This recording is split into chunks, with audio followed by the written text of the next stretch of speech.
Hello बच्चों। तो बच्चों आज हम 8th लेक्चर में एंटर कर चुके हैं और जैसा हमने बताया लगभग ये 10 लेक्चर का आपका सॉलिड स्टेट होगा।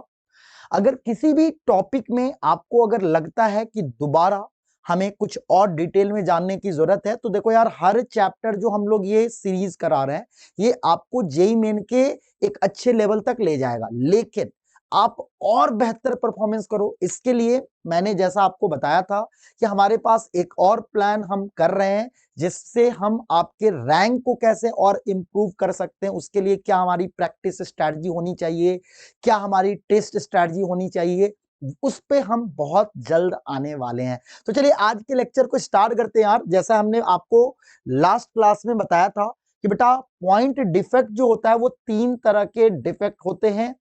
पॉइंट का मतलब होता है किसी पर्टिकुलर पोजीशन में कोई भी हम अरेंजमेंट में कुछ भी चेंजेस करते हैं तो उसको हम डिफेक्ट कहते हैं।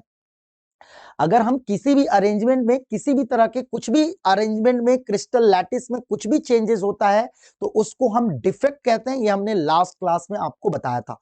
पॉइंट डिफेक्ट का मतलब हुआ किसी एक पर्टिकुलर पोजीशन में कुछ चेंजेस आएगा तो this is known as point defect, जिसमें हमने बताया स्टाइक्योमेट्रिक डिफेक्ट होता है ऐसा पॉइंट डिफेक्ट जिससे आपका कंपाउंड के फॉर्मूला चेंज ना हो, उसको हम कहते हैं स्टाइक्योमेट्रिक डिफेक्ट।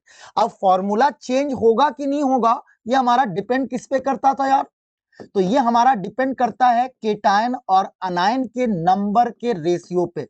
अगर हमारा केटायन और अनायन का रेशियो का जो नंबर है अगर ये सेम होगा तो फॉर्मूला भी हमारा चेंज नहीं करेगा और उस कंडीशन में हमारा फॉर्मूला जो होगा वो हमारा सेम होगा। लेकिन नॉन स्टाइक्योमेट्रिक डिफेक्ट के केस में आपका क्या होगा, तो केटायन और अनायन के जो नंबर के रेशियो होंगे, केटायन और अनायन का जो नंबर का रेशियो होगा ये रेशियो हमारा सेम नहीं रहेगा और अगर ये रेशियो चेंज होगा तो आपका कंपाउंड का फॉर्मूला भी क्या होगा, तो फॉर्मूला भी हमारा चेंज कर जाएगा। तो ऐसा पॉइंट डिफेक्ट जिससे हमारा कंपाउंड का फॉर्मूला चेंज हो जाए ऐसे डिफेक्ट को हम नॉन स्टाइक्योमेट्रिक डिफेक्ट कहेंगे।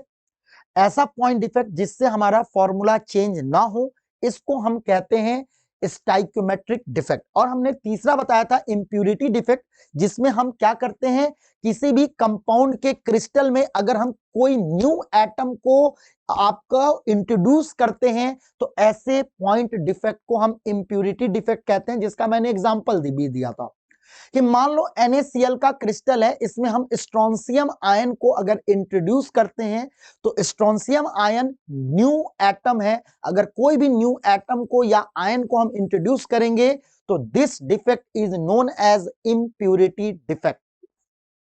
तो ये 3 डिफेक्ट हमें पढ़ना है, जिसमें हमने ये भी देखा था कि स्टाइक्योमेट्रिक डिफेक्ट में हम देखेंगे वैकेंसी डिफेक्ट क्या होता है, इंटरस्टिशियल डिफेक्ट क्या होता है।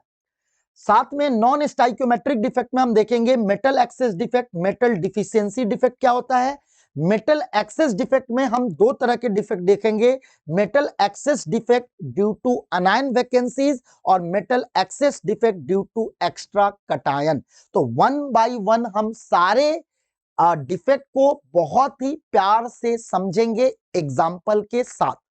चलिए यहां पे देखिए, हमने जैसा बताया इम्परफेक्शन या डिफेक्ट का सिंपल मतलब है यार कि अगर हमारा कोई भी कंपाउंड का अगर हमारा उसका जो भी क्रिस्टल लैटिस है उसमें कुछ भी चेंजेस आता है। जैसे मैंने आपको बोला कि मान लो हमने एक क्रिस्टलाइन लैटिस है, इस लैटिस में मान लो हमारा एटम्स जो है ये हमारा एटम वो हमारा कॉर्नर पे प्लेस्ड है।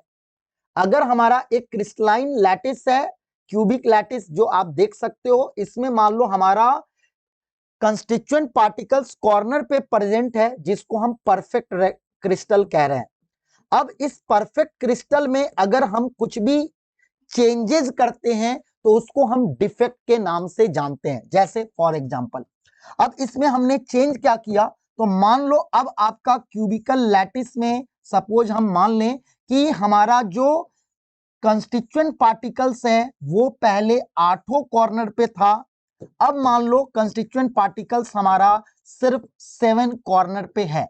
तो आप यहां देख सकते हो 7 पे है, या फिर मान लो हमने 8 कॉर्नर पे एटम है, साथ में एक और भी जगह पे एटम आ गया, तो आपने क्या किया, परफेक्ट क्रिस्टल में कुछ भी चेंजेस किया, जैसे मान लो यहां पे साथी में है, या फिर हम इस तरह का भी कह सकते हैं, मान लो हमारा जो क्रिस्टल लैटिस है उसमें हमने एक एक्स्ट्रा एटम या आयन को इंट्रोड्यूस कर दिया कंस्टिट्यूएंट पार्टिकल्स को। जैसे फॉर एग्जांपल हमने बोला पहले परफेक्ट क्रिस्टल में कंस्टिट्यूएंट पार्टिकल सिर्फ कॉर्नर पे था, सिर्फ कॉर्नर पे था, अब कॉर्नर के अलावा मान लो कोई अंदर भी एक एटम आ गया, तो आप देख सकते हो दोनों ही केस में, चाहे हम केस 1 की बात करें या फिर बेटा हम केस 2 की बात करें, दोनों ही केस में आप देख सकते हो जो हमारा परफेक्ट क्रिस्टल था उसमें क्या हुआ, उस परफेक्ट क्रिस्टल में चेंजेज आया, और अगर हमारा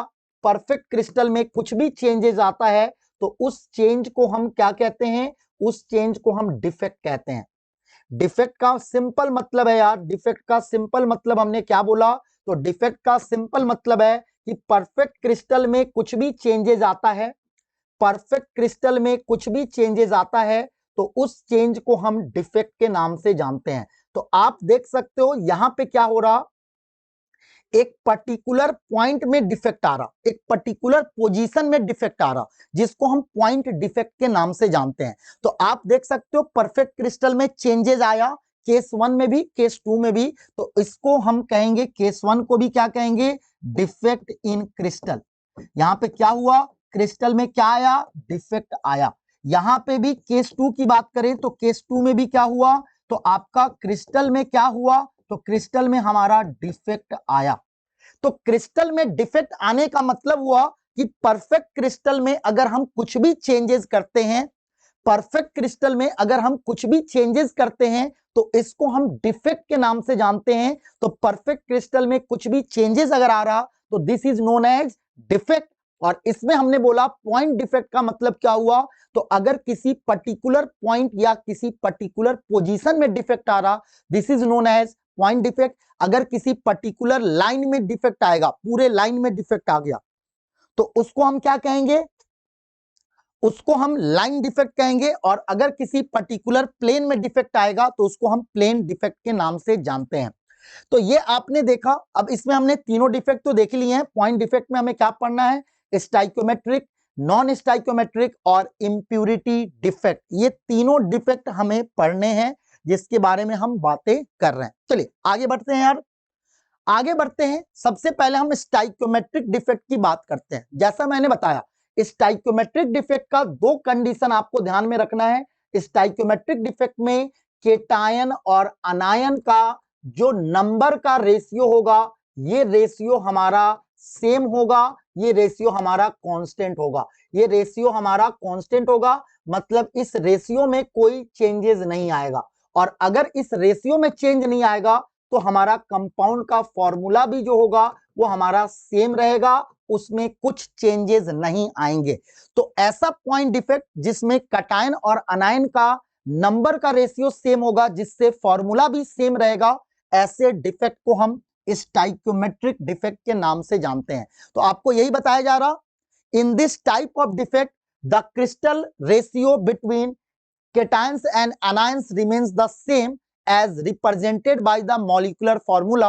This means stoichiometry or formula of the solid is not disturbed by the defect and are called stoichiometric defect. जैसा मैंने आपको बताया, इस डिफेक्ट में क्या होगा, कटायन और अनायन का जब नंबर का रेशियो सेम होगा तो आपके कंपाउंड के फॉर्मूला में कुछ चेंज नहीं आएगा, और अगर फॉर्मूला में चेंज नहीं आएगा तो इस डिफेक्ट को हम स्टाइकोमेट्रिक डिफेक्ट के नाम से जानेंगे। अब स्टाइकोमेट्रिक डिफेक्ट में हमें मेनली 2 पढ़ना है, पहला स्कॉटकी और दूसरा फ्रिंकल डिफेक्ट। इसको 1 बाय 1 हम देखते हैं। स्टाइकोमेट्रिक डिफेक्ट में स्कॉटकी डिफेक्ट क्या होता है और फ्रिंकल डिफेक्ट क्या होता है। स्टाइकोमेट्रिक डिफेक्ट मेरे ख्याल से कोई दिक्कत नहीं होगी, सिंपल सिंपल सी बातें हैं यार। आपका केटायन और अनायन का नंबर का रेशियो, जैसा मैंने आपको बताया था, आपको ध्यान होगा पिछले क्लास में मैंने क्या बताया था कि NaCl के क्रिस्टल में Na और Cl का जो नंबर का रेशियो होता है वो होता है 6:6, यानी रेशियो हुआ 1:1। जिसमें एक क्रिस्टल में आपका केटायन और अनायन 6 और 6 होता है। ठीक है, अब इस केस में हमारा फॉर्मूला क्या होगा?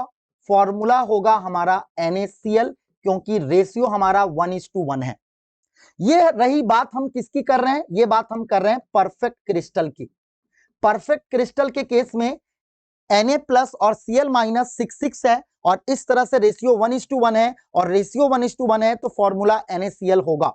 अब मैं अगर इम्परफेक्ट क्रिस्टल की बात करता हूं, अगर मैं इम्परफेक्ट क्रिस्टल की बात करता हूं, तो इम्परफेक्ट क्रिस्टल में मान लो हमने NaCl के क्रिस्टल में से Na और Na प्लस और Cl माइनस का एक एक आयन को हमने मिस कर दिया, निकाल दिया।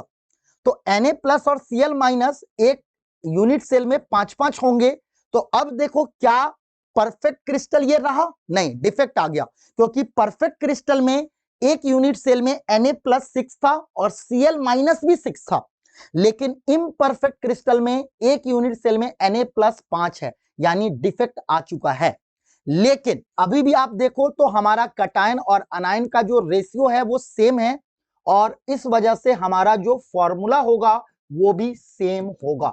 तो मैंने ये आपको स्टाइकोमेट्रिक डिफेक्ट का एग्जांपल दिया कि स्टाइकोमेट्रिक डिफेक्ट में मैंने जो 2 पॉइंट बताए कि कटायन और अनायन का जब रेशियो सेम होगा तो फॉर्मूला भी सेम होगा, और डिफेक्ट आएगा भी, ऐसा नहीं कि डिफेक्ट नहीं आएगा। जैसे यहां पे देखो डिफेक्ट आया ना, एक यूनिट सेल में 6 Na प्लस है, 6 Cl माइनस है, और अगर हम डिफेक्ट वाले क्रिस्टल में एक यूनिट सेल में 5 Na प्लस और 5 Cl माइनस है, तो डिफेक्ट तो आ चुका, लेकिन कटायन और अनायन का रेशियो सेम है, इसलिए फॉर्मूला भी सेम है। तो ऐसे डिफेक्ट को हम स्टाइकोमेट्रिक डिफेक्ट के नाम से जानेंगे, है ना। अब चलिए, हमारा 2 तरह का डिफेक्ट होता है, स्कॉटकी और फ्रिंकल डिफेक्ट, जिसको हम 1 बाय 1 एक्सप्लेन करते हैं। चलिए, सबसे पहले हम स्कॉटकी डिफेक्ट की बात करते हैं। फिगर आपको सब कुछ कहेगा, लेकिन स्टिल मैं उसको आपको एक्सप्लेन करूंगा कि क्या कहना चाह रहा। सबसे पहले स्कॉटकी डिफेक्ट के बारे में हम देखेंगे। तो स्कॉटकी डिफेक्ट में क्या हो रहा, इक्वल नंबर ऑफ कटायन और अनायन मिस कर जा रहे हैं। जैसे मान लो ये हमने एक यूनिट सेल मान लिया, यहां पे देखो परफेक्ट क्रिस्टल में, मान लो परफेक्ट क्रिस्टल में Na प्लस, मान लो Na प्लस बिफोर डिफेक्ट अगर हम बात करें, बिफोर डिफेक्ट अगर बात करें, बिफोर डिफेक्ट का मतलब यह हुआ कि आपका जो वैकेंसीज है वो हमारा नहीं रहेगा। मतलब अनायन के चारों तरफ बेटा केटायन होता है, और केटायन के चारों तरफ अनायन होता है। मतलब अगर ये परफेक्ट क्रिस्टल होता तो अनायन के चारों तरफ यहां केटायन होता, और केटायन के चारों तरफ यहां अनायन होता। तो अगर मैं बिफोर डिफेक्ट यानी परफेक्ट क्रिस्टल की बात करूं, तो वहां पे आप देख सकते हो कि A प्लस और B माइनस का जो रेशियो होता, ये रेशियो हमारा कितना होता, तो ये रेशियो हमारा 10:10 होता, यानी 1:1। और इस कंडीशन में आप देख सकते हो कंपाउंड का जो फॉर्मूला होता, वो फॉर्मूला हमारा कितना क्या होता, AB, क्योंकि A और B का रेशियो 1:1 है।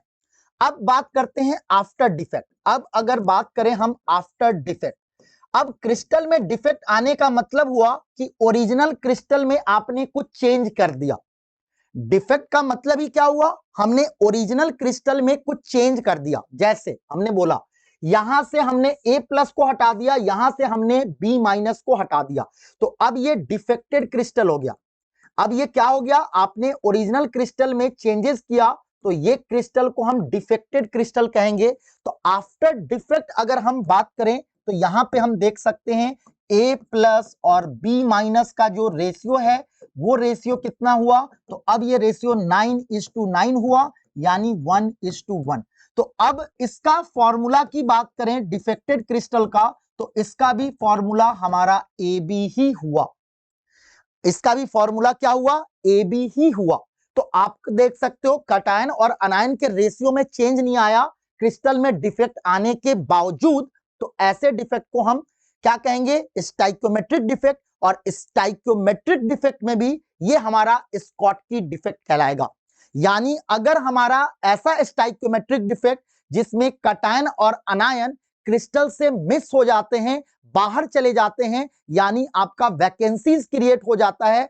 ऐसे डिफेक्ट को हम स्कॉटकी डिफेक्ट कहेंगे, जिसमें आप देख सकते हो केटायन और अनायन जो हो रहे हैं वो मिसिंग हो रहे हैं। तो यहां पे आपको यही बताया गया कि अब ये स्कॉटकी डिफेक्ट तो हम समझ गए। स्कॉटकी डिफेक्ट में क्या होगा, स्टाइकियोमेट्रिक डिफेक्ट है तो ये तो होगा ही होगा।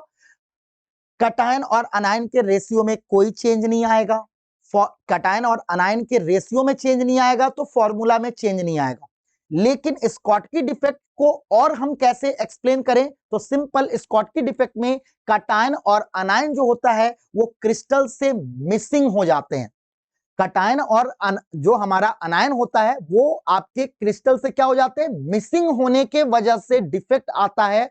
और ऐसे स्टाइकियोमेट्रिक डिफेक्ट जिसमें कटायन और अनायन मिस कर जाते हैं, ऐसे डिफेक्ट को हम स्कॉटकी डिफेक्ट कहेंगे। सबसे पहली बात, अब स्कॉटकी डिफेक्ट क्या हुआ ये तो हम समझ ही गए, अब हम इसके बातें करते हैं, इसके बारे में प्रॉपर्टी जो हमें ध्यान रखनी है।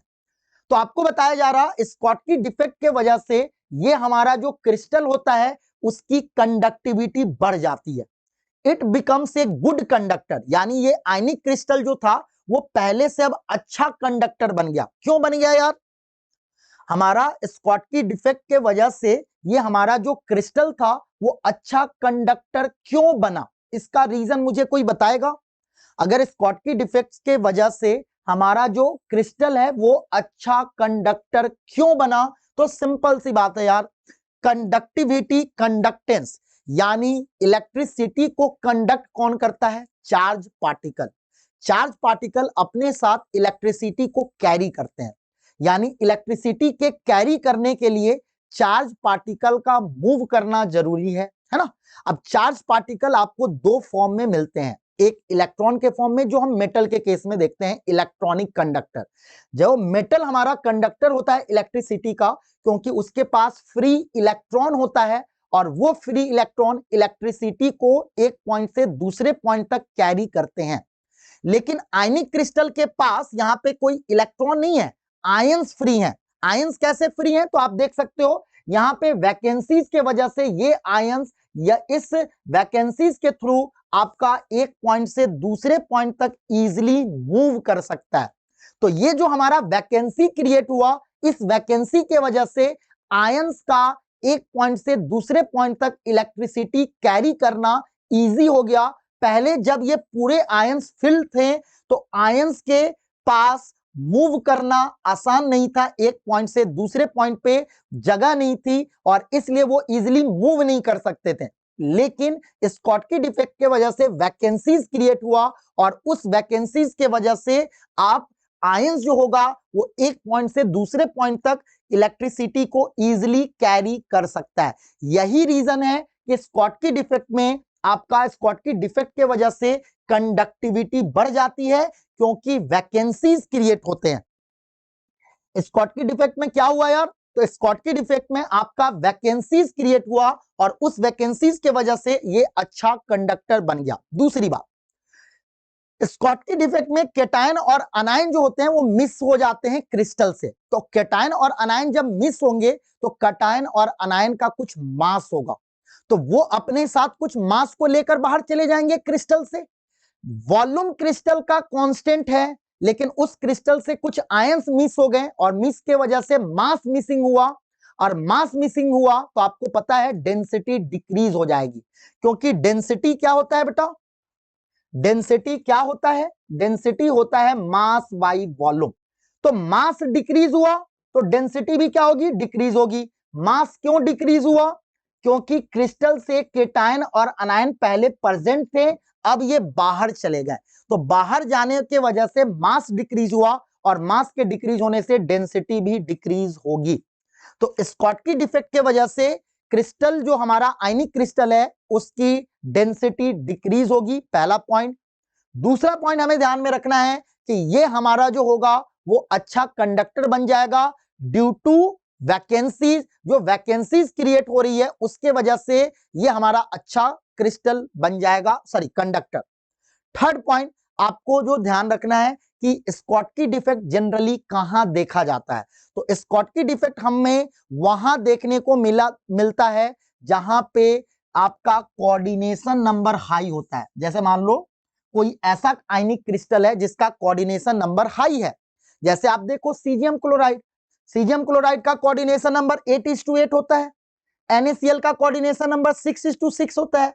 तो ऐसा कंपाउंड जिसका कोऑर्डिनेशन नंबर हाई होता है, ऐसे कंपाउंड में आपको स्कॉटकी डिफेक्ट देखने को मिलता है। दूसरा, ऐसे कंपाउंड में देखने को मिलता है जहां पे केटायन और अनायन के बीच में साइज का डिफरेंस बहुत लो होता है, यानी केटायन और अनायन के जो साइज होते हैं वो लगभग सिमिलर होते हैं। ये दो कंडीशन में आपको स्कॉटकी डिफेक्ट देखने को मिलता है। तो स्कॉटकी डिफेक्ट कहां कहां देखने को मिलता है? तो पहला वहां देखने को मिलता है जहां पे कोऑर्डिनेशन नंबर हाई होता है।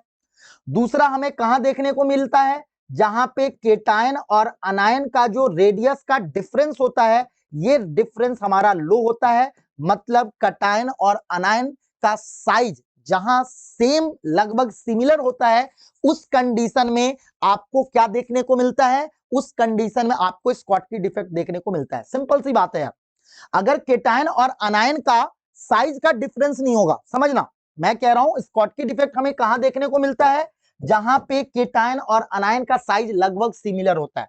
तो आपको पता है अगर रेडियस रेशियो की मैं बात करूं, रेडियस रेशियो क्या होता है? R+/R-। अगर केटायन और अनायन का रेडियस लगभग सिमिलर होगा तो ये वैल्यू हमारा लगभग 10:1 होगा, 1 से थोड़ा कम होगा, है ना। अगर ये दोनों का साइज लगभग सेम होगा तो ये जो केटायन का रेडियस का वैल्यू जो होगा ये हमारा 1 के क्लोज होगा, 1 से छोटा होगा लेकिन उसके क्लोज होगा। अब आपको पता है रेडियस रेशियो जब इसके क्लोज होता है तो उस कंडीशन में कोऑर्डिनेशन नंबर क्या होता है? हाई होता है। उस केस में जब रेडियस रेशियो हमारा 1 के क्लोज होता है, जैसे आपको पता है ना, अगर हम टेट्राहेड्रल वॉइड की बात करें जहां पे कोऑर्डिनेशन नंबर 4 होता है, उस कंडीशन में आपको पता है रेडियस रेशियो हमारा क्या होता है? रेडियस रेशियो क्या होता है? तो रेडियस रेशियो हमारा कुछ 0.414 से कम और 0.225 के इसके रेंज में होता है।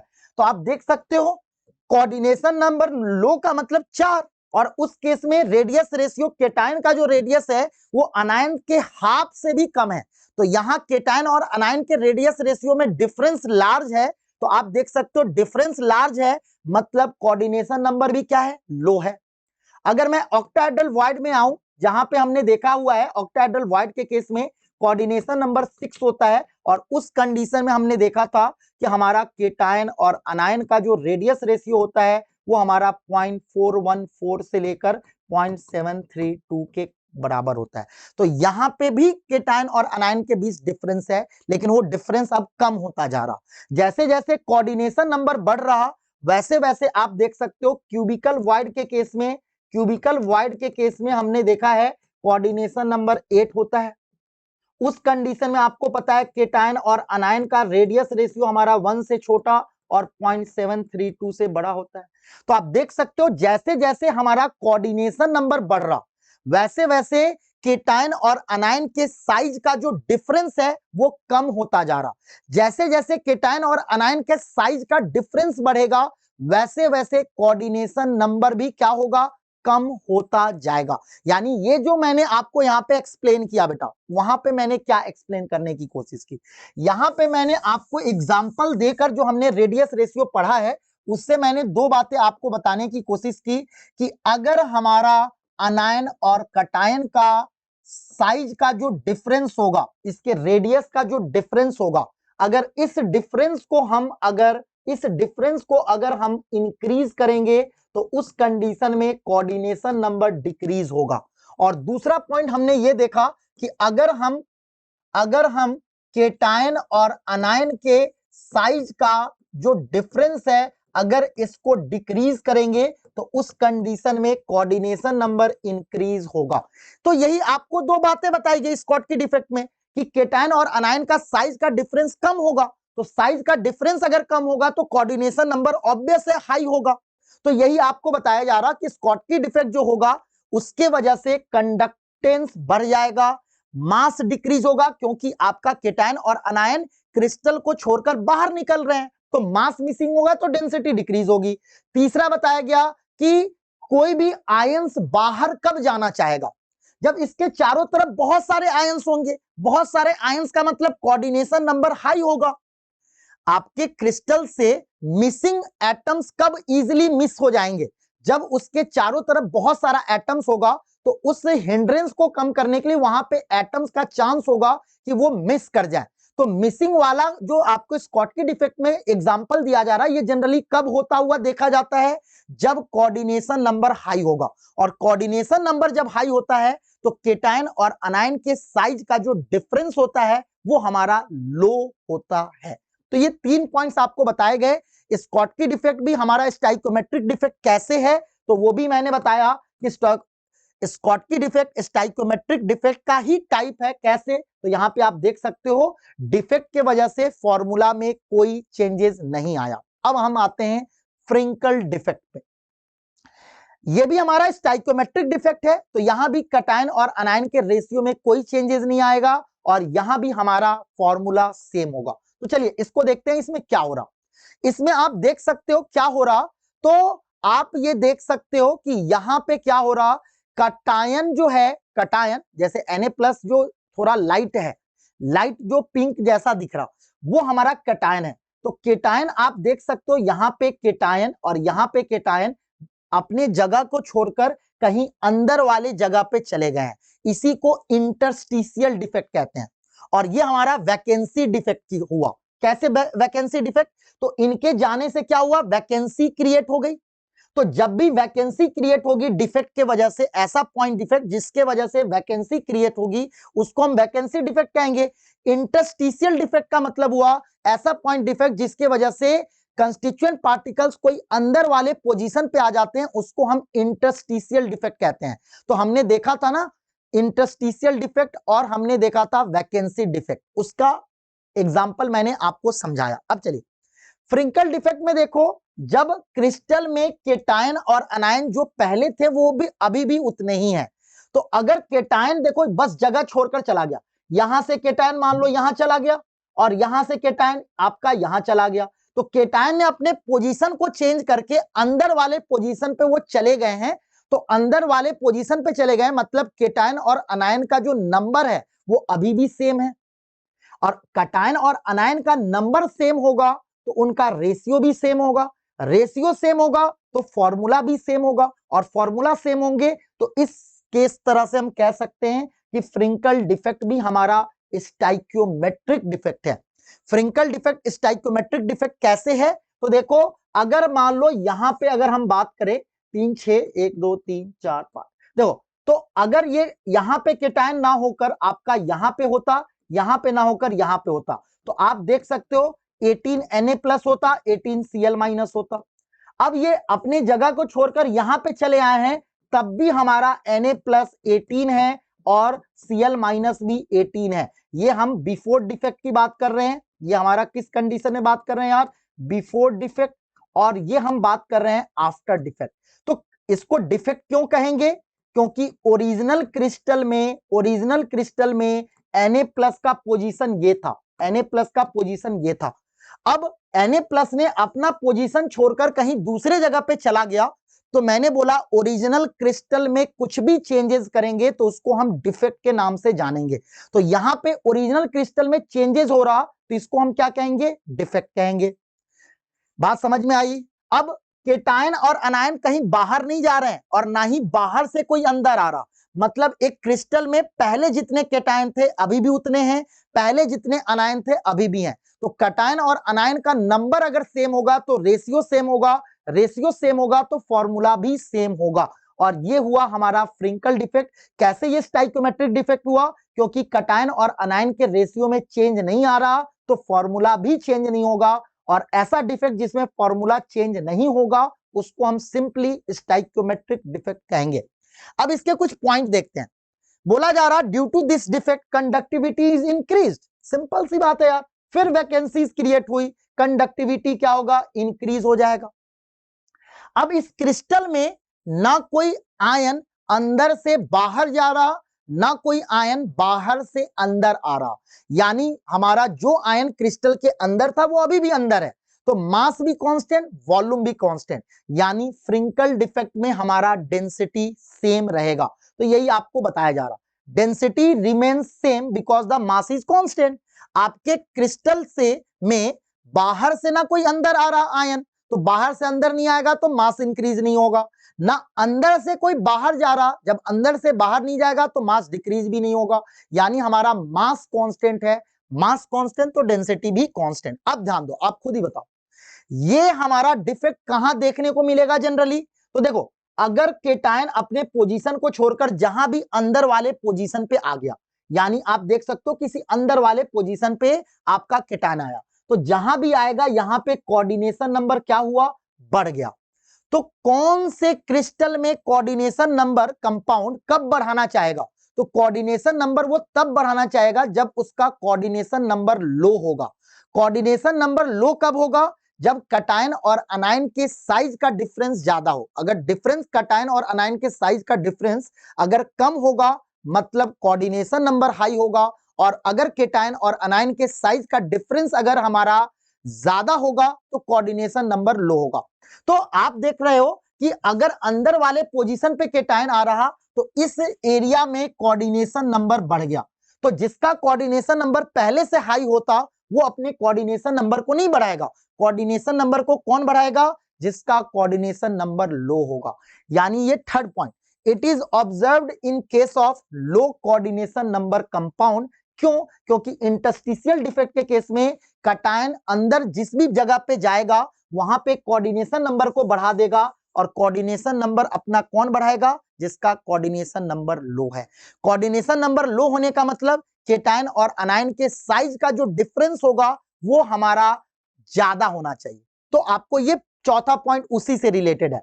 कोऑर्डिनेशन नंबर मैंने बता दिया, कोऑर्डिनेशन नंबर लो होगा ही कब, जब कटायन और अनायन का साइज का डिफरेंस लार्ज होगा।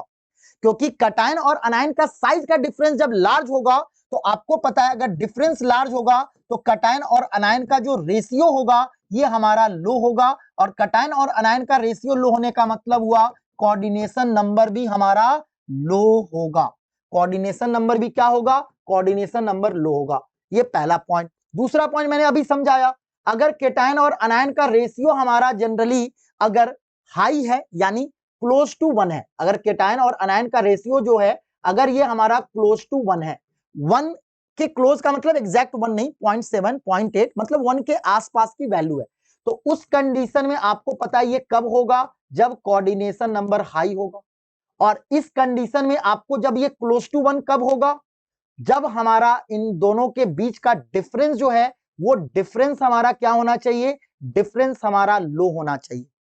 यहां पे ये रेडियस लो कब होगा, जब हमें पता है इनका जो साइज का डिफरेंस है अगर ये डिफरेंस हाई होगा तो रेडियस रेशियो लो होगा, और रेडियस रेशियो लो होने का मतलब कोऑर्डिनेशन नंबर लो होगा। रेडियस रेशियो हाई है मतलब आपका कोऑर्डिनेशन नंबर हाई है, और कोऑर्डिनेशन नंबर हाई कब होगा, जब कटायन और अनायन का जो साइज का डिफरेंस होगा वो हमारा बहुत ही लो होगा।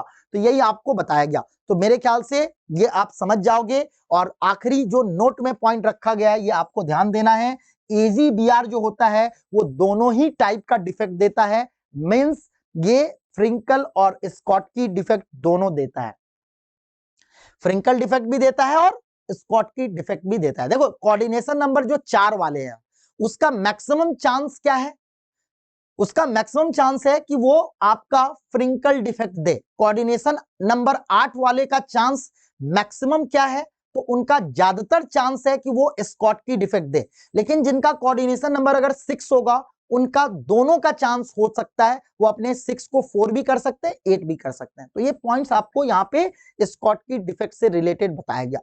अब हम आते हैं फ्रिंकल और स्कॉटकी डिफेक्ट, हमने देख लिया क्या होता है। क्यों स्कॉटकी डिफेक्ट के केस में आपने देखा कि कोऑर्डिनेशन नंबर हाई होना चाहिए, क्योंकि वहां केटायन जब मिस होंगे तो वहां पे कोऑर्डिनेशन नंबर कम होगा। कोऑर्डिनेशन नंबर कम कौन करना चाहेगा, जिसका कोऑर्डिनेशन नंबर हाई होगा। कोऑर्डिनेशन नंबर हाई कब होता है, जब केटायन और अनायन का जो साइज का डिफरेंस है वो कम होगा तो रेडियस रेशियो हाई होगा, रेडियस रेशियो हाई होगा तो कोऑर्डिनेशन नंबर हाई होगा, है ना। इस फ्रिंकल डिफेक्ट में हमने देखा, फ्रिंकल डिफेक्ट में क्या हो रहा, केटायन किसी अंदर वाले पोजीशन पे चले जा रहे हैं, अब जहां भी जाएंगे वहां के कोऑर्डिनेशन नंबर को वो इंक्रीज कर देंगे। कोऑर्डिनेशन नंबर इंक्रीज कौन करना चाहता है, जिसका कोऑर्डिनेशन नंबर लो होगा।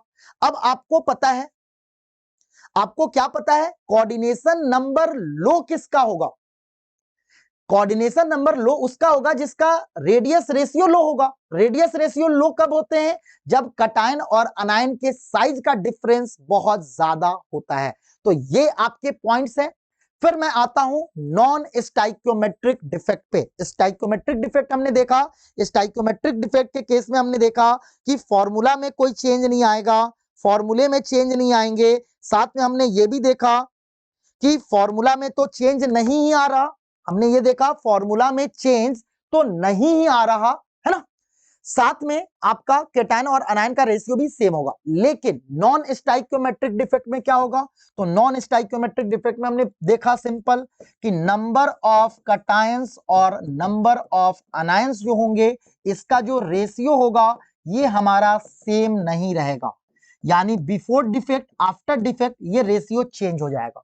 अब रेशियो चेंज होंगे तो हमें पता है फॉर्मूला भी चेंज होगा, और अगर फॉर्मूला हमारा चेंज होगा तो ऐसे डिफेक्ट को हम नॉन स्टाइक्योमेट्रिक डिफेक्ट के नाम से जानते हैं। अब आगे बढ़ते हैं। अगला पॉइंट हमने बोला the defect which disturb the stoichiometric of the compound are called non stoichiometric defect. अब आपको बताया जा रहा these defects are either due to the presence of excess metal ions और एक्सेस नॉन मेटल आयंस। यानी आपको बताया गया कि ये डिफेक्ट नॉन स्टाइक्योमेट्रिक डिफेक्ट हमें कहां देखने को मिलता है, या तो आपका मान लो केटायन का नंबर बढ़ जाए या अनायन का नंबर बढ़ जाए, यानी दो ही चीज होगा ना। यानी आपको बताया गया केस वन, मान लो केस वन हम ये कह रहे हैं कि excess metal ion, excess metal ions, non stoichiometric defect को अगर हम एक्सेस मेटल आयंस कह रहे हैं इसका क्या मतलब हुआ।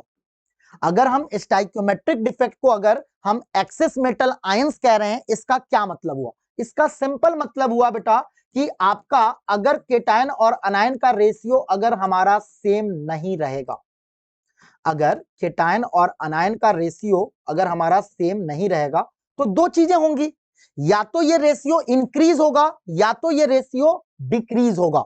तो अगर ये रेशियो इंक्रीज हो रहा है, अगर सेम नहीं रहेगा तो रेशियो अगर इंक्रीज हो रहा है इसको हम कहेंगे मेटल एक्सेस आयंस, ठीक है। केस टू ये हो सकता है कि ये रेशियो डिक्रीज हो, और अगर ये रेशियो डिक्रीज होगा तो इसको हम कहेंगे एक्सेस नॉन मेटल आयंस। तो नॉन स्टाइक्योमेट्रिक डिफेक्ट में हमने देखा कि अगर हमारा केटायन और अनायन का रेशियो चेंज होगा तो दो कंडीशन हो सकता है, या तो रेशियो इंक्रीज होगा या तो रेशियो डिक्रीज होगा। अगर ये केटायन और अनायन का रेशियो इंक्रीज होगा तो उसको हम एक्सेस मेटल आयंस कहेंगे, और अगर ये रेशियो हमारा डिक्रीज होगा तो इसको हम कहेंगे क्या, तो इसको हम कहेंगे एक्सेस नॉन मेटल आयंस। यानी रेशियो डिक्रीज होने का मतलब ये हुआ अनायंस का नंबर बढ़ रहा है रेशियो में, तो अनायंस का रेशियो में नंबर बढ़ रहा यानी नॉन मेटल आयंस बढ़ रहे हैं तो उसको हम एक्सेस नॉन मेटल आयंस कहेंगे। एक्सेस मेटल आयंस का मतलब मेटल हमारा पॉजिटिव चार्ज होता है, तो एक्सेस अगर मेटल आयंस यानी पॉजिटिव चार्ज का नंबर अगर बढ़ेगा रेशियो में तो आपका ये जो रेशियो है वो इंक्रीज होगा। तो हमने देखा नॉन स्टाइक्योमेट्रिक, अगर मैं अभी देखूं हमने क्या समझा क्या देखा, तो हमने दो पॉइंट देखे कि नॉन स्टाइक्योमेट्रिक डिफेक्ट में केटायन और अनायन का जो रेशियो होगा वो सेम नहीं रहेगा, पहली बात। अगर सेम नहीं रहेगा तो फॉर्मूला चेंज होंगे। अब रेशियो सेम नहीं होगा तो दो कंडीशन होगा, या तो ये रेशियो इंक्रीज होगा या तो ये रेशियो डिक्रीज होगा। अगर ये रेशियो इंक्रीज होंगे तो उसको हम कहेंगे एक्सेस मेटल आयंस, और अगर ये रेशियो डिक्रीज होगा तो उसको हम कहेंगे एक्सेस नॉन मेटल आयंस। तो यही बताया गया कि ये डिफेक्ट दो ही कंडीशन में होगा, या तो आपका एक्सेस मेटल आयंस होंगे या एक्सेस नॉन मेटल आयंस, यानी या तो केटायन और अनायन का रेशियो इंक्रीज होगा या फिर हमारा डिक्रीज होगा। अगर रेशियो इंक्रीज होगा उसको हम एक्सेस मेटल आयंस कहेंगे, अगर रेशियो डिक्रीज होगा इंक्रीज होगा तो एक्सेस मेटल आयंस, डिक्रीज होगा तो एक्सेस नॉन मेटल आयंस। अब इस चीज को समझते हैं कैसे। अब आपको बताया जा रहा मेटल एक्सेस डिफेक्ट। तो मेटल एक्सेस डिफेक्ट में पहला कंडीशन बताया गया, metal excess defect occurs due to anion vacancies, यानी अगर हमारा अनायन मिसिंग हो जाए, अनायन अगर मिसिंग हो जाए तो क्या होगा, अगर कैटायन और अनायन में नीचे वाला टर्म कम हो जाए तो रेशियो इंक्रीज होगा, रेशियो इंक्रीज होंगे तो उसको हम मेटल एक्सेस डिफेक्ट कहेंगे। अब बताया जा रहा जो अनायन मिसिंग होंगे, देखो ध्यान दो, किसी भी डिफेक्ट में बेटा इलेक्ट्रिकल न्यूट्रलिटी मेंटेन रहता है, तो इलेक्ट्रिकल न्यूट्रलिटी मेंटेन रहने का मतलब ये हुआ हमारा सॉल्ट जो होगा वो इलेक्ट्रिकली तो न्यूट्रल होगा।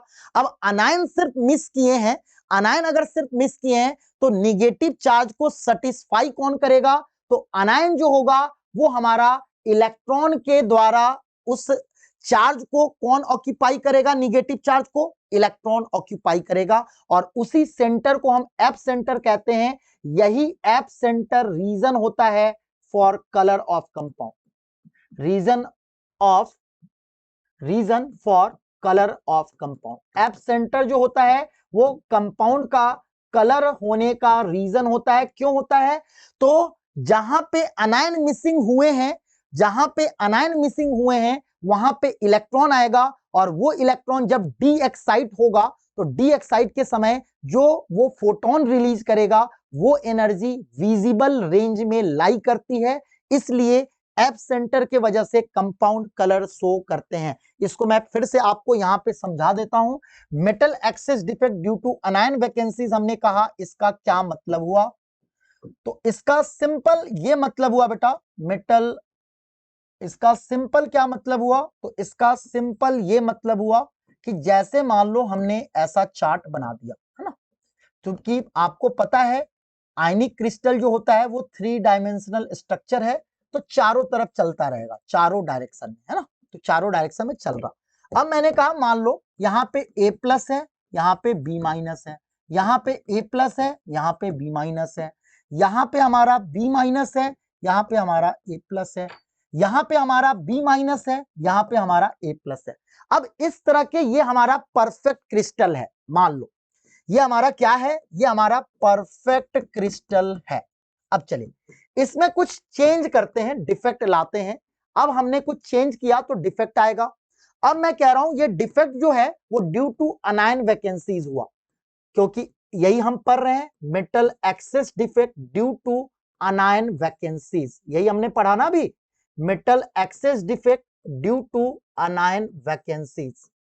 अब metal excess defect due to anion vacancies है, तो इसको हम समझने की कोशिश करते हैं हम लोग, है ना।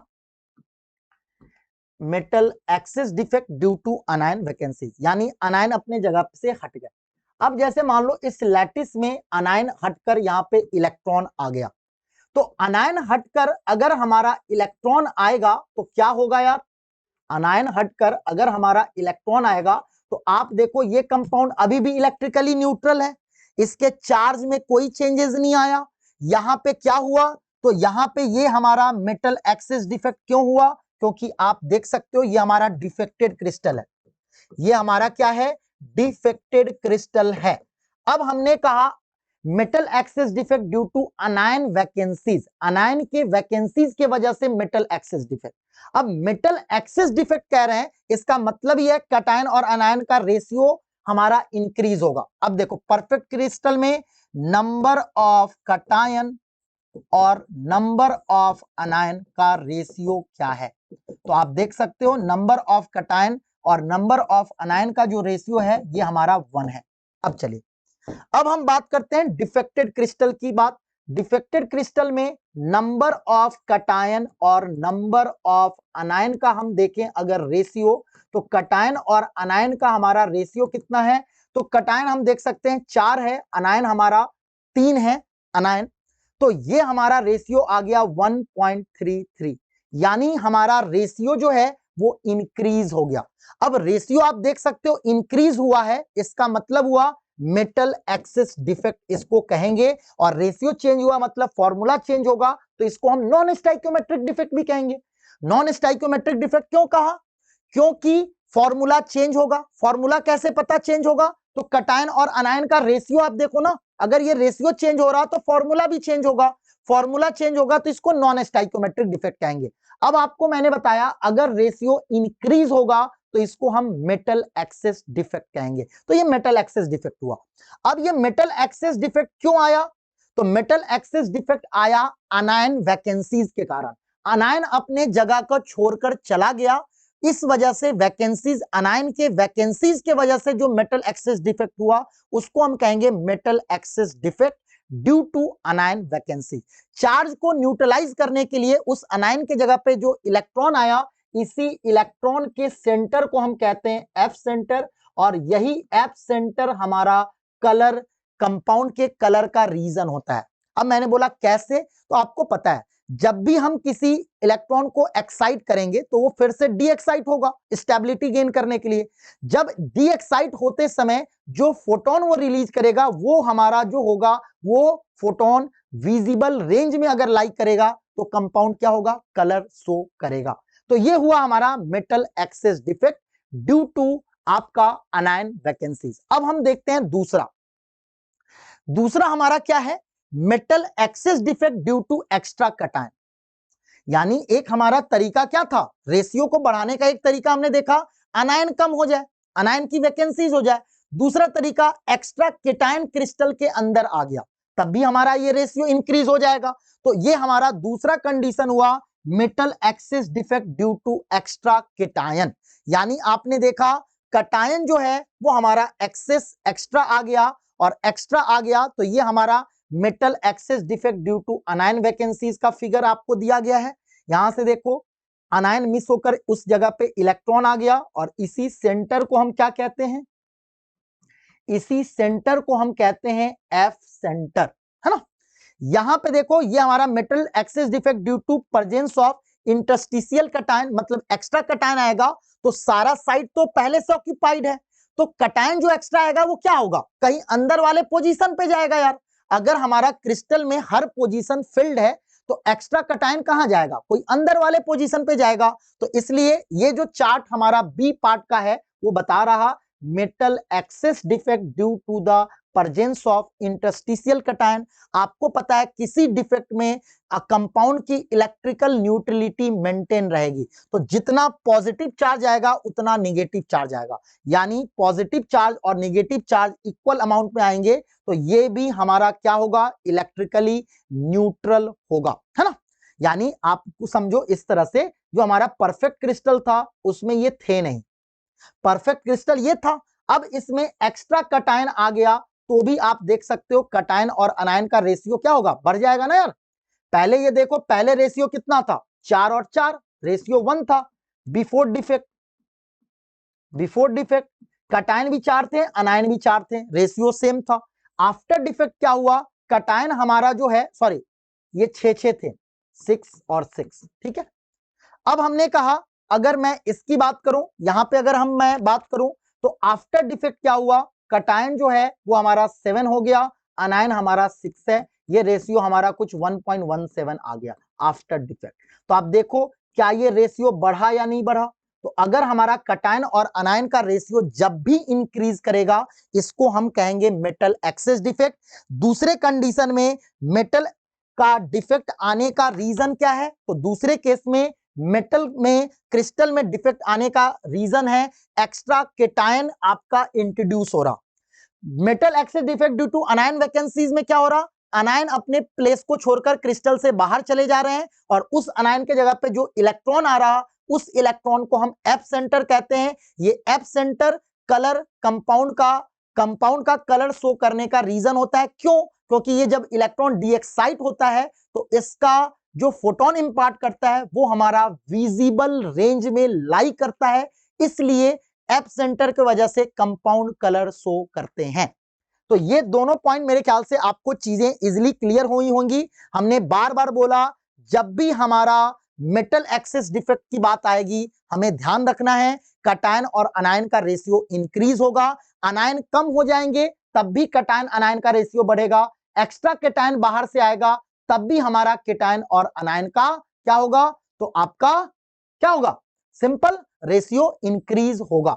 अब पहले वाले केस में हम कहेंगे metal excess defect due to anion vacancies, और यहां पे कहेंगे metal excess defect due to extra cation, यानी एक्स्ट्रा केटायन आने की वजह से मेटल एक्सिस डिफेक्ट आ रहा, इसलिए इसको हम कह रहे हैं metal excess defect due to extra cation. यहां पे अनायन मिस हो रहा, इसलिए इस डिफेक्ट को हम कह रहे हैं metal excess defect due to due to anion vacancies. दोनों को नॉन स्टाइकियोमेट्रिक डिफेक्ट क्यों कह रहे हैं, क्योंकि कटायन और अनायन का रेशियो जो है वो चेंज हो जा रहा। इस कंडीशन में देखो केटायन और अनायन का रेशियो पहले 1 था बिफोर डिफेक्ट, और आफ्टर डिफेक्ट अगर हम देखें तो कटायन और अनायन का रेशियो कितना है, अनायन मिस कर गए तो पहले अनायन 6 था अब 5 है, तो ये रेशियो 1.2 हुआ आफ्टर डिफेक्ट। तो आप देखो यहां पे भी कटायन और अनायन का रेशियो चेंज हुआ तो फॉर्मूला चेंज होगा, और फॉर्मूला चेंज होगा तो इसको हम नॉन स्टाइकियोमेट्रिक डिफेक्ट कहेंगे। लेकिन रेशियो हमारा इंक्रीज हो रहा, पहले 1 था अब 1.2 हो गया, तो रेशियो इंक्रीज हुआ, इसलिए इस नॉन स्टाइकियोमेट्रिक डिफेक्ट को हम मेटल एक्सिस डिफेक्ट कहेंगे। क्लियर है, मेटल एक्सिस डिफेक्ट में दोनों कंडीशन देख लिया, अनायन वैकेंसीज और एक्स्ट्रा कटायन। अब आते हैं मेटल डिफिशियंसी डिफेक्ट। जैसा कि मैंने बताया मेटल डिफिशियंसी डिफेक्ट में भी क्या होगा, कटायन और अनायन का जो रेशियो है, नंबर ऑफ कटायन, ये चूंकि नॉन स्टाइकियोमेट्रिक डिफेक्ट है तो हमें पता है केटायन और अनायन का जो रेशियो होगा वो आफ्टर डिफेक्ट हमारा सेम नहीं रहेगा। हम सेम नहीं रहेगा, हम कब की बात कर रहे हैं यार, आफ्टर डिफेक्ट, यानी डिफेक्ट के बाद ये रेशियो चेंज हो जाएगा। अब ये रेशियो चेंज होगा तो यही कंडीशन होता है ना किसका, नॉन स्टाइकियोमेट्रिक डिफेक्ट का।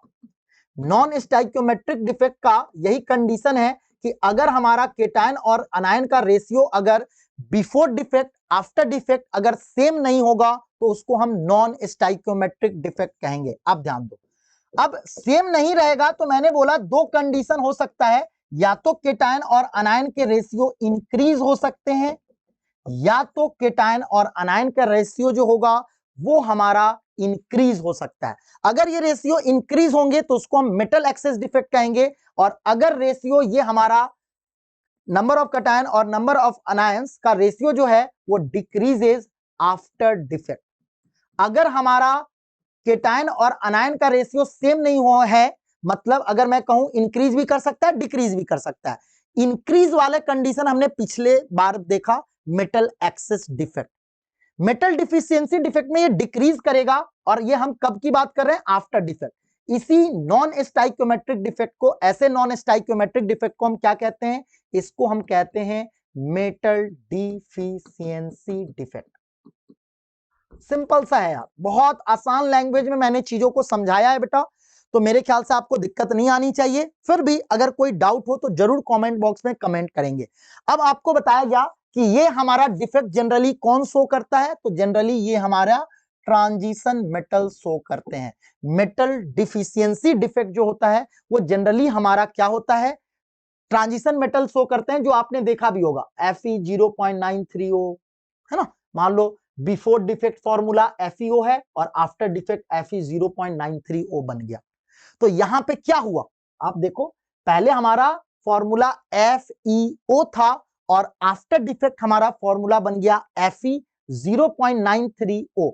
तो आपने देखा केटायन का रेशियो आपका कम हुआ तो ये मेटल डिफिशियंसी डिफेक्ट हुआ, जो कि आयरन शो कर रहा है ट्रांजिशन मेटल। तो ये आपको बताया गया कि जनरली ये कौन शो करते हैं यार, ट्रांजिशन मेटल शो करते हैं। तो मेरे ख्याल से डिफिशियंसी से रिलेटेड मैंने सारी बातें आपको बता दी। वैकेंसी डिफेक्ट क्या होता है, तो सिंपल जिस डिफेक्ट पॉइंट डिफेक्ट के वजह से आपका स्टाइकियोमेट्रिक डिफेक्ट में जहां आपका वैकेंसीज क्रिएट हो रहा, जैसे हमने देखा था स्कॉटकी डिफेक्ट में, दैट इज वैकेंसी डिफेक्ट। जहां पे आपका केटायंस अनायन किसी अंदर वाले पोजीशन पे आ जाते हैं, दैट इज इंटरस्टिशियल डिफेक्ट। फिर हमने देखा मेटल एक्सिस, जैसे हमने फ्रिंकल डिफेक्ट देखा था, आपको ध्यान होगा। ये हमने कहां देखा था, स्कॉटकी डिफेक्ट में, है ना। स्कॉटकी डिफेक्ट में, ये हमने फ्रिंकल डिफेक्ट में देखा था। तो हमने वैकेंसी इंटरस्टिशियल भी देख लिया। मेटल एक्सेस डिफेक्ट क्या होता है ये भी हमने देख लिया। मेटल एक्सेस डिफेक्ट में हमने देखा metal excess defect due to anion vacancies, metal excess defect due to extra cation, और हमने ये भी देखा मेटल डिफिशियंसी डिफेक्ट, है ना। तो सारे पॉइंट्स हमने यहां पे आपको क्लियर कर लिए। अब हम कुछ क्वेश्चन देखेंगे यार, और उसके बाद हमारा मैग्नेटिक प्रॉपर्टी जो बचेगा वो हम आखिरी में देखेंगे, और उसके बाद कुछ इंपॉर्टेंट क्वेश्चन और कुछ इंपॉर्टेंट बातें हम करेंगे, और उसके बाद इस चैप्टर को हम एंड करेंगे। तो अभी लेक्चर में बाकी है, समय है। चलो क्वेश्चन देखते हैं आप। Which of the following compounds is likely to show both Frenkel and Schottky defects in crystalline form. अभी मैंने नोट में ही बोल्ड लाइन में लिखाया था यार ये बातें। कौन ऐसा कंपाउंड है, AgBr के बारे में हमने देखा था, जो फ्रिंकल और स्कॉटकी डिफेक्ट दोनों शो करता है ना। तो एनसीईआरटी बेटा पढ़ना नहीं छोड़ेंगे हम, यहां पे जो कर रहे हैं वो तो करते ही रहना है, लेकिन एनसीईआरटी पढ़ते रहना है, और एनसीईआरटी की इंपॉर्टेंट बातों के बारे में भी हम आने वाले समय में वीडियो बनाएंगे। तो परफेक्ट आपका जेई की प्रिपरेशन होने वाली है। बस आपको स्कोर प्लस पे स्टे ट्यून रहना है। नोट्स के लिए बेटा स्कोर प्लस का ऐप जरूर डाउनलोड कर ले, जहां पे आपको नोट्स रेगुलर, डीपीपी सब कुछ मिलता रहेगा, है ना। चलिए आगे बढ़ते हैं यार अगले क्वेश्चन की तरफ। Which type of defect has the presence of cations in the interstitial site? अब कह रहा which type of defect has the presence of cation in the interstitial site? अब देखो स्कॉटकी डिफेक्ट में हमने क्या देखा यार, स्कॉटकी डिफेक्ट में हमने क्या देखा, केटायन और अनायन मिस कर जाते हैं, है ना, that is vacancy defect. Frenkel defect में हमने देखा केटायन क्या होता है, अंदर किसी साइड पे आकर आपका आ जाता है ना। तो आंसर क्या होगा, फ्रिंकल डिफेक्ट। फ्रिंकल डिफेक्ट में हमने देखा था ना यार, जैसे मान लो हमारा ये केटायन है, अनायन है, केटायन है, अनायन है, अनायन है, केटायन है, अनायन है, केटायन है ना, केटायन है, अनायन है, केटायन है, अनायन है ना। जैसे मान लो यहाँ पे मैं लिख देता हूँ, ये हमारा A प्लस है, B माइनस है, A प्लस है, B माइनस है, B माइनस है, A प्लस है, B माइनस है, A प्लस है, फिर A प्लस है, B माइनस है, A प्लस है, B माइनस है ना। अब इस कंडीशन में फ्रिंकल डिफेक्ट में हमने क्या देखा, जैसे मान लो हमने ये देखा कि कटायन जो होगा वो हमारा किसी अंदर वाले पोजीशन पे आ जाएगा। तो कटायन जो है वो अंदर वाले साइड पे आ जाता है, किस डिफेक्ट में, तो सिंपल फ्रिंकल डिफेक्ट। अगले क्वेश्चन पे आते हैं, what type of crystal defect is indicated in the diagram below. देखो बेटा हम लोग क्वेश्चन की प्रैक्टिस अलग से भी करेंगे, जनरली इस सेशन में जो हमारा लेक्चर है इसमें हम मैक्सिमम पीवाईक्यू सॉल्व करने की कोशिश कर रहे हैं। तो what type of crystal defect is indicated in the diagram below. अब देखो इस डायग्राम में आपको क्या दिख रहा, आपको इस डायग्राम में दिख रहा कि यहां से Na प्लस मिसिंग है, यहां से आपका Na प्लस मिसिंग है, यहां से आपका Cl माइनस मिसिंग है, और यहां से आपका Cl माइनस मिसिंग है। यानी इक्वल नंबर ऑफ कटायन और अनायन मिसिंग है, जिसके वजह से हमारा फॉर्मूला सेम रहेगा। फॉर्मूला सेम हुआ लेकिन आपका आयंस क्या हुए, मिसिंग हो गया, केटायन और अनायन मिसिंग हुआ, और साथ में फॉर्मूला में चेंज नहीं आया। इसी को स्कॉटकी डिफेक्ट कहते हैं। इसी को क्या कहते हैं, स्कॉटकी डिफेक्ट। अगले क्वेश्चन पे आते हैं। अगले क्वेश्चन पे ये हमारा आज का लास्ट क्वेश्चन है, और इसके बाद जो हमारी मैग्नेटिक प्रॉपर्टी से रिलेटेड बातें हैं वो हम नेक्स्ट क्लास में डिटेल में देखेंगे। तो चलिए यार अगले पॉइंट पे आते हैं, find out the percentage of Fe2 plus and Fe3 plus in Fe0.90। यही होता है ना मेटल डिफिशियंसी डिफेक्ट, जहां पे कटायन और अनायन का रेशियो जो है वो क्या हो रहा, डिक्रीज हो जा रहा। तो खैर चलिए ये हमारा क्या है, Fe0.90। आप देख सकते हो ये मेटल डिफिशियंसी डिफेक्ट तो है ही है, साथ में हम यहां देख सकते हैं कि यहां पे क्या हो रहा, तो यहां पे सिंपली ये हो रहा यार कि हमें ऑक्सीडेशन स्टेट निकालना होगा। ये न्यूट्रल कंपाउंड है, आयरन का हम मान लेते हैं ऑक्सीडेशन स्टेट x है। Let oxidation state of iron is equal to x। अब ये कंपाउंड तो न्यूट्रल है, तो न्यूट्रल कंपाउंड का मतलब क्या हुआ बेटा, नेट चार्ज जीरो होगा। न्यूट्रल कंपाउंड का मतलब क्या हुआ, नेट चार्ज जीरो होगा। तो हमने आयरन का ऑक्सीडेशन स्टेट x मान लिया, और हमें पता है ऑक्सीडेशन स्टेट ऑफ ऑक्सीजन हमारा होगा -2 एज वी नो।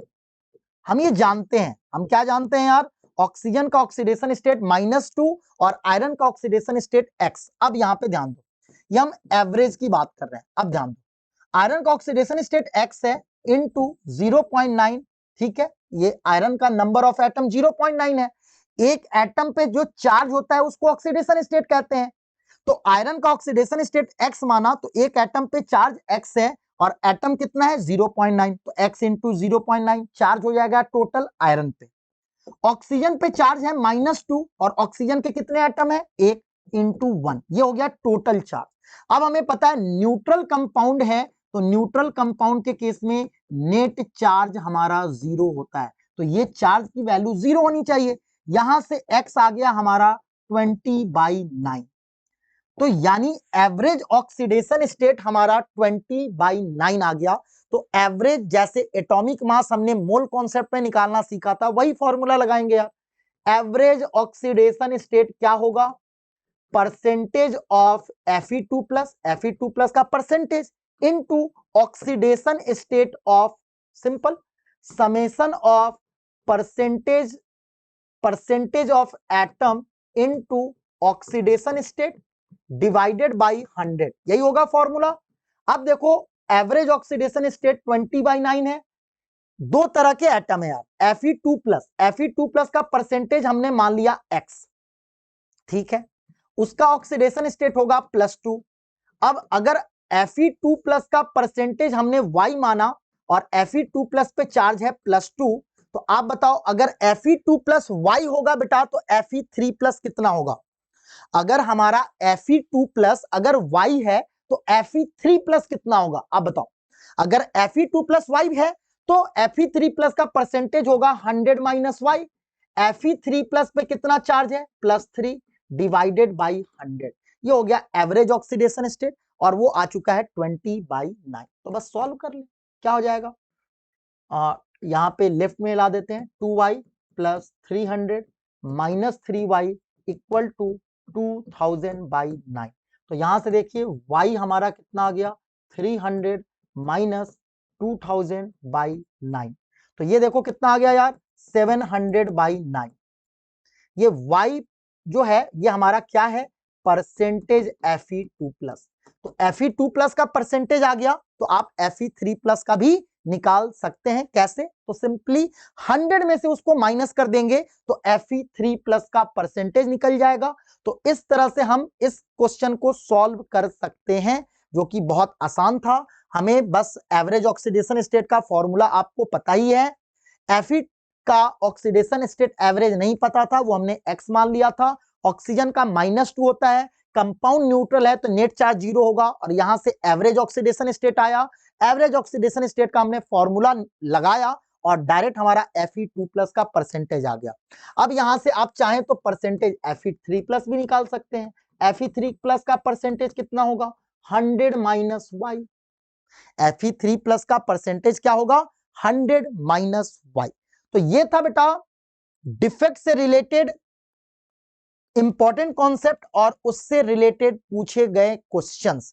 तो आज की क्लास को यार यहीं पे हम रोकते हैं, अगली क्लास में हम मैग्नेटिक प्रॉपर्टीज की बातें करेंगे और उसके बाद कुछ इंपॉर्टेंट पॉइंट्स और इंपॉर्टेंट क्वेश्चंस करेंगे, उसके बाद ये चैप्टर को हम एंड करेंगे।